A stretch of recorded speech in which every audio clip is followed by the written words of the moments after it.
today's headlines. Pag-asa reminds public as Super Typhoon Berta strikes up as it passes the country. Super Typhoon Berta strikes Aurora as it enters Philippines. 3 citizens died, 2 are still missing. Other residents advised to prepare for immediate evacuation. And how was our kababayans after the landfall of Super Typhoon?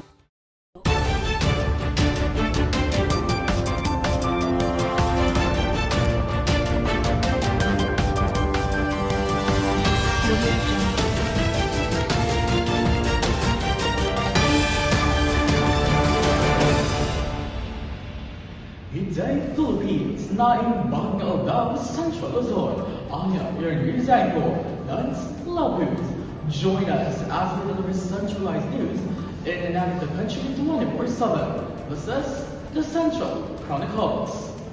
And now, for the details, as Typhoon Berta intensifies and spotted in the vicinity of Reno and Isabela, Philippine Atmospheric Physical Astronomical Services Administration or PAG-ASA remained 8 areas under signal number 4 at 11 in the morning. The affected areas are Isabela, northern portions of Reno and Ifugao, Benguet, southern portion of Mountain Province, and the central and southern portions of Nueva Vizcaya. Together with us on air, here is Pag-asa meteorologist G11. Good day, G11. Can you please give some insights about Super Typhoon Berta and how is it doing? Yes, Lance. Berta is a powerful storm heading towards Luzon, no? Especially after making landfall over Aurora at 3 p.m. yesterday. But Berta will move away from Quirino and Isabela tonight. On the track forecast, it listed the Philippine area of responsibility tomorrow morning as Super Typhoon Berta is at its peak intensity, although slight intensification is still not ruled out. According to the Philippine Atmospheric, Geophysical and Astronomical Services Administration, the incoming typhoon developed over the warm waters of Pacific Ocean. A typhoon forms when warm ocean water heats the air above it. The warm air rises, creating low pressure. As more air rushes in, the system begins to spin due to the Earth's rotation. When wind speeds reach 118 km per hour or higher, it is officially classified as a typhoon. Yes, Gila. So what's the forecast for the landfall of Super Typhoon Berta? And what can our kababayans do as Berta intensifies? The Super Typhoon will weaken within the next 24 hours due to marginally more favorable environment that it will encounter over the West Philippine Sea. Likely within the next 24 hours, bringing potentially dangerous conditions, including heavy rains, strong winds, and widespread flooding, and possibly of landslide.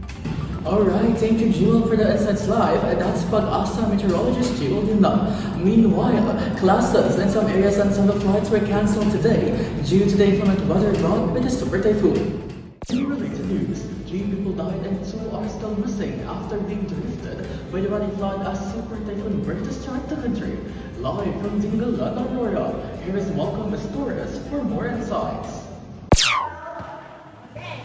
As the Super Typhoon Berta strikes the country, 3 people died after being swept away by powerful floodwaters brought by the Super Typhoon that struck the region overnight in Baler, Aurora. Authorities have identified the 5 victims as Maria Santos, 42, Roberto Cruz, 35, and 7-year-old Joshua Lim, while 2 are still missing. According to the officials, the victims were residents of low-lying barangays severely affected by the flash floods as they were attempting to evacuate with their families when the floodwaters suddenly intensified. Local disaster officials reported that the water level rose rapidly while rescue teams conducted operations through the night, while emergency responders assisted families trapped inside their homes. I saw them outside during the heavy rain when we are evacuating. The flood was strong and deep. The water suddenly carried them away. People tried to help, but it happened very fast. The current was too strong. We didn't think this will happen. The flood was so dangerous. The rain starts to become stronger, and the water rose quickly. We didn't expect this to happen. We advise everyone to stay inside during a typhoon. Do not walk or cross floodwater. Early evacuation is much more safer. Listen to the news and safety rules as much as possible. And prepare food, water, and emergency supplies. Your safety is important. More than 3,000 individuals are currently staying in evacuation centers where food, water, and medical assistance are being provided. Several roads remain blocked due to deep flooding and debris, making rescue and relief efforts more challenging. Meanwhile, NDRRMC advised the affected residents and the family of the victims to stay in the evacuation centers until the Super Typhoon Berta leaves the country. Live from Dingalan, Aurora, I am Malcolm S. Torres reporting 24/7 for the Central Chronicles. More updates on the Super Typhoon Berta when the Central Chronicles returns.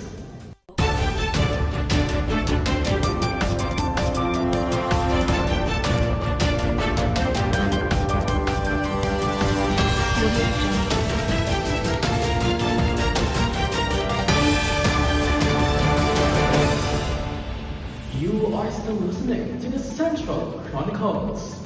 And now, for more updates, Super Typhoon Berta has caused widespread damage across parts of Luzon, as authorities are now conducting damage assessments as rescue and relief efforts continue. Reporting with us live, here is Liana Dianco for more details. Heavy winds and relentless rains from the Super Typhoon Berta battered coastal towns and communities from early yesterday. Strong waves tore through shoreline houses and collapsed service vehicles in low-lying barangays in Aurora, while streets become inundated with floodwaters that washed away bridges and road sections. Residents awoke to damaged homes, fallen trees, and downed power lines. Local officials stated dozens of houses lost roofs and towns remain without electricity as crews work to restore service.